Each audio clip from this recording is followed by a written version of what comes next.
Welcome to our channel. दिवाळीच्या फराळांपैकी सर्वांना आवडणारी चकली इथे आज मी तुम्हाला करून दाखवणार आहे आणि त्यासाठी इथे भाजणीचं सर्व साहित्य घेतलेलं आहे। तर या वाटीने मोजून मी 3 वाट्या एवढे तांदूळ घेतलेले आहेत आणि याच वाटीने 1.5 वाटी एवढी मोजून मी डाळ घेतलेली आहे आणि पाव वाटी एवढी मुगाची डाळ घेतलेली आहे, पाव वाटी आणि वर थोडीशी, आणि पाऊण वाटी एवढी मी इथे उडदाची डाळ घेतलेली आहे। आणि उडदाची डाळ घेतल्यानंतर इथे बघा मी ह्याच वाटीने मोजून 1 वाटी पोहे घेतलेले आहेत, जे की आपण कांदे पोहे रेग्युलरली करतो तेच इथे पोहे मी घेतलेले आहे। आणि इथे 3 चमचे इथे मी साबुदाणा घेतलेला आहे। त्यानंतर 4 चमचे इथे मी धने घेतलेले आहेत आणि 2 चमचे इथे मी जिरे घेतलेले आहेत। तर इथे बघा मी जेवढे तांदूळ घेतले त्याच्या निम्मे हरभऱ्याची डाळ, त्याच्या निम्मे उडदाची डाळ, त्याच्या निम्मे मुगाची डाळ असं प्रमाण इथे घेतलेलं आहे। तर तुम्ही इथे मुगाची डाळ पाऊण वाटी घेऊन पाव वाटीभर उडदाची डाळ देखील घेऊ शकतात। तर बघा इथे मी हे धान्य ओल्या कपड्याने नॅपकिनने स्वच्छ पुसून घेणार आहे। तर तुम्हाला शक्य असल्यास तुम्ही इथे हे सर्व धान्य धुवून घ्या, चांगले 2 पाण्याने स्वच्छ धुवून घ्या आणि चाळणीत उपसून नंतर तुम्ही फॅन खाली चांगले सुकवून घ्या आणि मग त्याची भाजणी बनवू शकतात। पण मी इथे ओल्या नॅपकिनने स्वच्छ हे पुसून घेणार आहे, म्हणजे ओल्या नॅपकिनने पुसल्याने धान्य स्वच्छ देखील होतात आणि पटकन ते सुकले जातात आणि मग भाजायला देखील सोपे पडतात। तर अशा पद्धतीने केले तरी चालतं आणि तुम्ही धुवून सुकवले तरी चालतं। तुमच्याकडे वेळ असेल तर तुम्ही धुवून देखील घेऊ शकतात। तर इथे नंतर मी तांदूळ स्वच्छ पुसून घेतल्यानंतर हरभऱ्याची डाळ देखील अशीच पुसून घेतलेली आहे आणि त्यानंतर ती देखील एका प्लेटमध्ये काढून घेतली। नंतर मी इथे उडदाची डाळ देखील ओल्या नॅपकिननी स्वच्छ पुसून घेतलेली आहे आणि प्रत्येक एक जे धान्य मी पुसलेलं आहे त्यानंतर प्रत्येक वेळेस नॅपकिन स्वच्छ पुन्हा धुवून घेतलेलं आहे आणि मग पुन्हा पुसून घेतलेलं आहे, कारण की पहिल्या धान्याची धूळ दुसऱ्या धान्याला लागू नये किंवा त्याच नॅपकिनने पुसल्यावर पुन्हा तेच धूळ लागेल। त्यामुळे मी प्रत्येक वेळेस नॅपकिन स्वच्छ धुवून घेतला आणि पिळून गच्च त्या पाण्याने मी इथे स्वच्छ नॅपकिन पुसून घेतलेलं आहे नॅपकिनमध्ये धान्य टाकून। तर अशा पद्धतीने बघा सर्व हे मी एका प्लेटमध्ये काढून फॅन खाली सुकायला देखील ठेवलेलं आहे आणि बाकीचे जिन्नस आता इथे आपण भाजून घेऊयात। तर इथे बघा पोहे मी टाकून घेतलेले आहे आणि पोहे देखील आपण इथे छान भाजून घेणार आहोत। तर 1-2 ते 3 मिनिटातच कढई चांगली गरम झालेली असल्यावर पोहे आपले भाजून निघतात। तर रेसिपी एकदम साधी सोपीच आहे। तुम्ही देखील चकली भाजणी केलेली आहे का आणि तुम्ही हे सर्व साहित्य वापरले की अजून काही वेगळेच जिन्नस तुम्ही त्यामध्ये टाकता ज्यामुळे तुमची चकली खुसखुशीत आणि कुरकुरीत होते, ते देखील इथे तुम्ही मला सांगू शकता। तर माझी देखील चकली भाजणी तुम्ही एकदा ट्राय करून बघा, खूप छान आणि चांगल्या पद्धतीची चकली होते, एकदम कुरकुरीत खुसखुशीत आणि एकदम खमंग चवीला लागणारी अशी ही चकली तयार होते। तर इथे बघा पोहे आपले भाजून झालेले आहेत। त्यानंतर इथे मी हे जे 3 चमचे एवढा साबुदाणा घेतला आहे तो देखील भाजून घेणार आहे आणि साबुदाणा तर म्हणजे आधीच पांढरा शुभ्र असतो पण भाजल्यावर अजून छान फुलतो आणि अजून पांढरा शुभ्र दिसतो। जर चांगला साबुदाणा फुलला तर आपला साबुदाणा भाजला गेला असं समजावं आणि तो काढून घ्यावा। तर खूप जास्त इथे हे भाजणीचे जिन्नस आपल्याला लालसर भाजायचे नाही आहेत, कारण की खूप लालसर देखील भाजल्यावरती चकली जी आहे आपली कडक होते तळल्यानंतर आणि तिला असा काळसर रंग येतो। त्यामुळे असं आंबळ ओंबळ भाजायचे, ओबडधोबड असं भाजायचे, फक्त त्याला आपल्याला गरम करून घ्यायचे, खूप जास्त रंग बदलेपर्यंत भाजत बसायचं नाही। तर धने इथे 2 मिनिटं भाजल्यानंतर त्यातच मी जिरे टाकून घेतले आणि जिरे देखील थोडेसे या कढईमध्ये गरम होतील अशा पद्धतीने भाजून घेतले आणि नंतर ते थंड होण्यासाठी एका प्लेटमध्ये काढून घेतलेले आहेत। तर तोपर्यंत आपले जे पुसून घेतलेले सर्व धान्य होते ते देखील सुकलेले आहेत। तर इथे मी तांदूळ टाकून घेणार आहे। तर तुम्ही तुमच्या घरातला रोजचा वापरातला रेग्युलर जो तुम्ही खाता तो तांदूळ इथे वापरू शकतात, असं काही नाही की एक विशिष्ट प्रकारचाच तांदूळ इथे वापरला पाहिजे। जो आपला रेग्युलरचा तांदूळ आहे तोच इथे घ्यायचा आहे। तर इथे बघा मी तांदूळ देखील फक्त छान असा गरम होईपर्यंत भाजून घेणार आहे, खूप लालसर किंवा त्याचा कलर बदलेपर्यंत असा भाजणार नाहीये। तर 1-2-3 मिनिटांमध्येच आपला हा तांदूळ देखील भाजून होतो व्यवस्थित। तर अशाच पद्धतीने तांदूळ भाजून घ्यायचा आहे आणि नंतर प्लेटमध्ये काढून घ्यायचं आहे।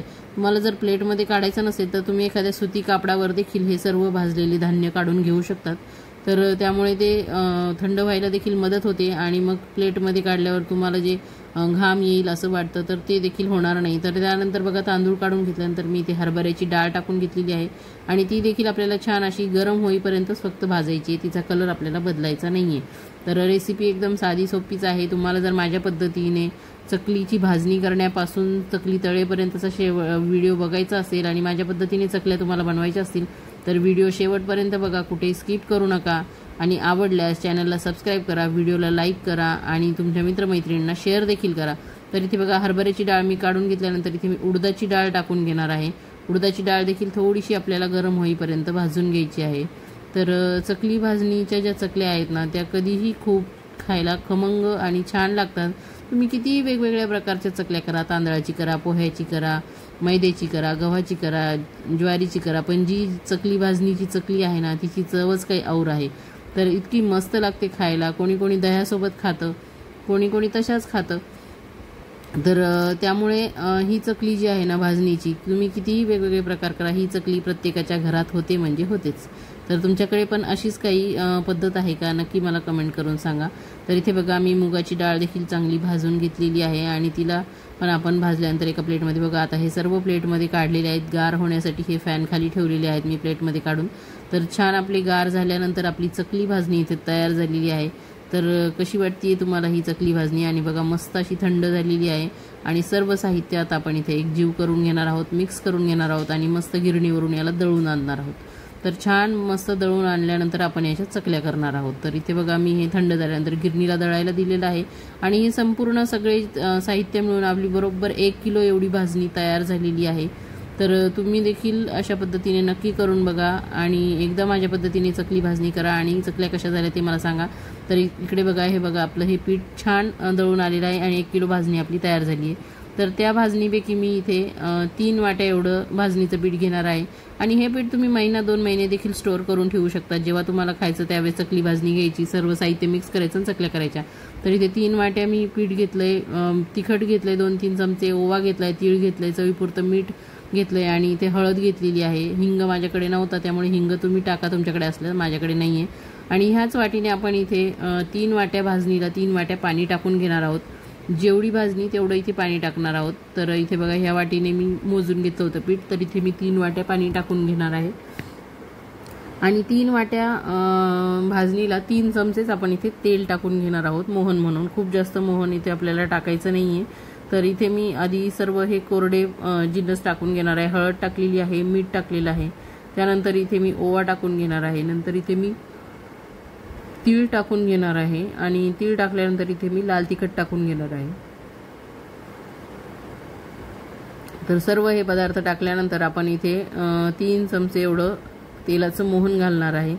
तर तुम्हाला जर अशा पद्धतीने उकड काढून हे पीठ भिजवायचं नसेल तर तुम्ही भाजणीचं जे पीठ आहे त्यामध्ये 3 चमचे एवढं तेल टाकायचे कडकडीत गरम करून आणि 3 वाटी भाजणीला तुम्ही 1.5 वाटी एवढं छान गरम पाणी करून घ्यायचं आहे आणि त्यामध्ये ही भाजणीचं पीठ भिजवायचं आहे आणि हे सर्व कोरडे मसाले त्यामध्ये टाकून त्या पद्धतीने देखील तुम्ही चकलीचं पीठ भिजवून घेऊ शकतात किंवा अशा पद्धतीने तुम्हाला जर उकड काढायला सोपी वाटत असेल तर उकड देखील तुम्ही काढू शकतात.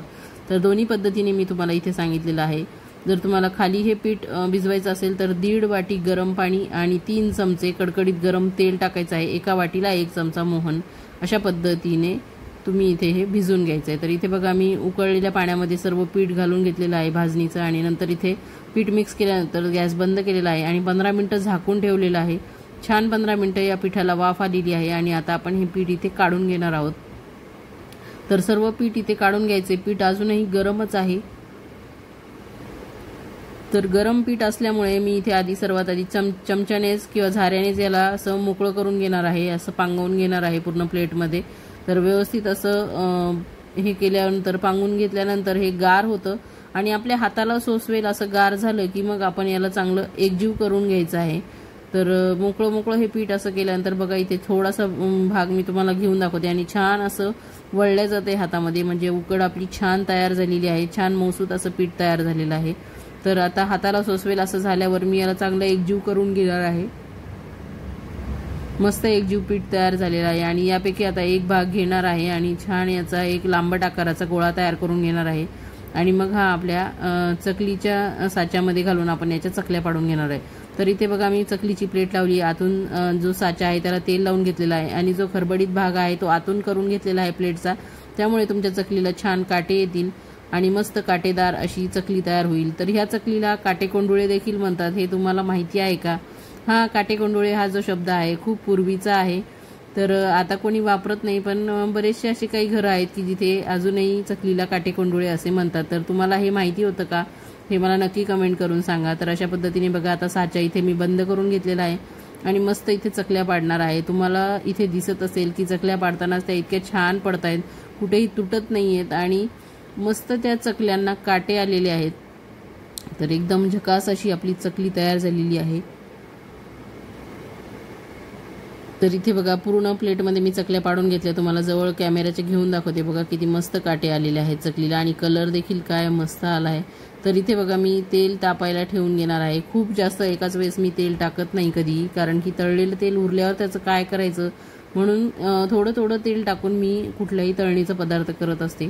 तर तेल आपलं चांगलं तापलेलं आहे. त्यानंतर इथे मी एक चकली टाकून घेणार आहे. तर ती चांगली सेट झाल्यानंतर आपल्याला पलटून घ्यायची आहे.